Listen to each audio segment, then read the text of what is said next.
years, what was once far-left ideology has become the Democrat mainstream. And Democrats swept into office determined to enact a far-left big government agenda. It didn't matter to them that their majorities in the House and the Senate were extremely narrow, or that President Biden had been elected largely because he was considered to be a moderate. Democrats had a grip on power, however tenuous, and they were determined to use it to enact their most cherished far-left fantasies. They started off with their $1.9 trillion American Rescue Plan Act, filled with unnecessary spending and payoffs to Democrat interest groups. They were warned that their legislation ran the risk of overheating the economy and setting off inflation. But they ignored the warnings and dumped a lot of unnecessary government money into the economy. And the economy overheated as a result. Inflation quickly began climbing, and then climbing some more. Now, at this point, it might have seemed prudent to pull back on all those spending plans. After all, if one massive spending bill had kicked off inflation, how much worse would another, even more massive spending bill make the situation? But Democrats were just getting started.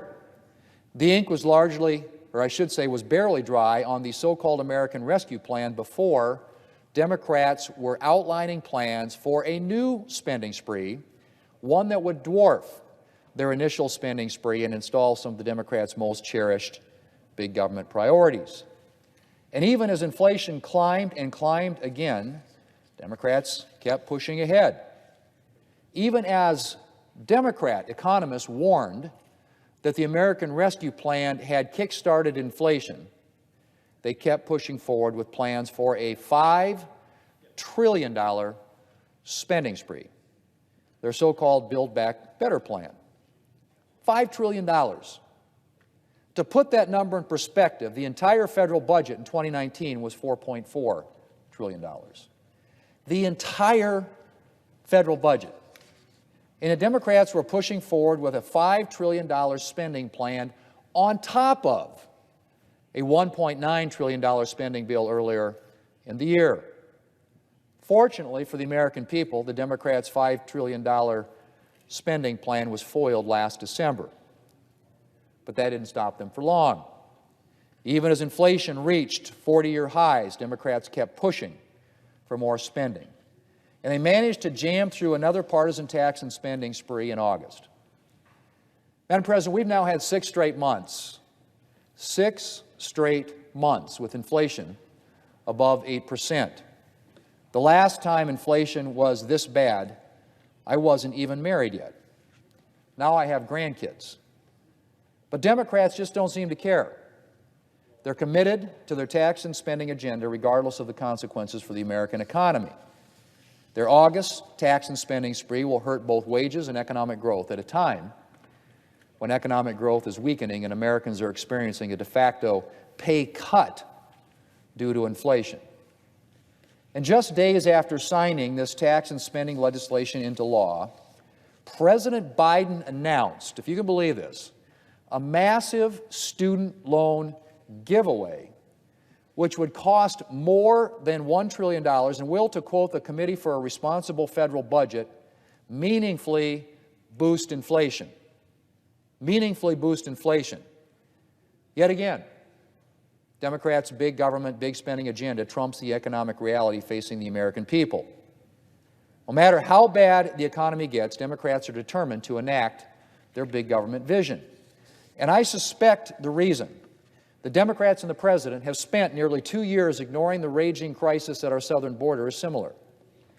After all, if Democrats and the President acknowledge that there's a crisis, people might think that they should actually start solving the crisis. They might, in fact, think that a raging security crisis deserves to be a priority. More of a priority than, say, Democrats' plans for electric postal vehicles or monitoring gaps in tree canopy coverage. In addition, of course, acknowledging that there's a border crisis might offend some Democrat interest groups, and that might imperil Democrats' fierce determination to stay in power and enact their big government agenda. Madam President, I mentioned Democrats' fierce determination to stay in power, and it is fierce. So fierce, the Democrats manufactured a voting crisis and almost succeeded in gutting the Senate's rules in an attempt to force through federal legislation that would give their party an advantage in future elections. And it clearly doesn't matter to them that their claims of voter suppression were pretty clearly refuted by excellent election turnout mere months later. Democrats are still talking about forcing through a federal takeover of elections to address a non-existent crisis and give their party a leg up in future elections. Madam President, I guess it's not necessarily surprising that Democrats' growing commitment to the biggest kind of big government has been matched by a growing determination to secure their party's grip on power, with government action if necessary. As government power grows, I suppose the governing party starts to think its power should grow with it. It would explain Democrats' commitment to abolishing protections for the rights of the minority party in the Senate and the Americans that it represents. And the commitment expressed by a number of Democrats to packing the Supreme Court, expanding the Supreme Court with Democrat justices until they can be sure they will get the outcomes that they want. Leading Democrats have been openly crowing about their plans to abolish the filibuster if they manage to gain a sufficient majority in the Senate, and then force through a variety of far-left, big government legislation, from a government takeover of child care to that voting bill that they think will give them a leg up in elections, to some of the most extreme abortion legislation, literally, in the world.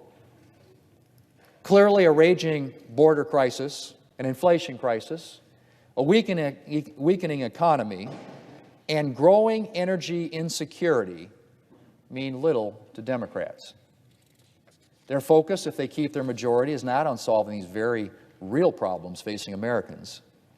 It's on growing and expanding government and implementing their far-left, big government, big spending visions. Mr. President, Democrats' big government vision is clearly not a vision I share. And despite Democrats' clear belief that their narrow majorities gave them a mandate for a far-left remake of our government, I suspect the American people are not looking for that. Democrats may think months and months and months of high inflation are a small price to pay for implementing their big government visions. But I suspect the American people disagree.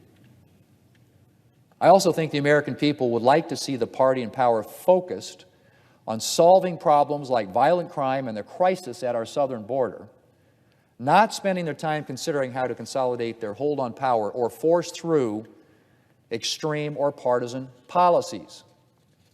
And despite Democrats' clear belief that Washington should be making decisions about most aspects of Americans' lives, I suspect that most Americans are not interested in having Washington dictate their choices, whether that's the choices they make about their child care or about their children's education. Democrats' devotion to their big government, big spending agenda has left the American people worse off economically, and it's left our country in a more dangerous position, from violent crime in our communities to the security crisis that we see on a daily basis unfolding at our southern border. I think the American people know with painful certainty that we can't afford another 2 years like the last two. And for the sake of our country, I hope we won't have to see what 2 more years of Democrat power would bring. Mr. President, I yield the floor, and I suggest the absence of a quorum. Thanks for watching, and if you haven't already, please consider subscribing to our channel. And while you're at it, please leave us a comment. Thank you for watching.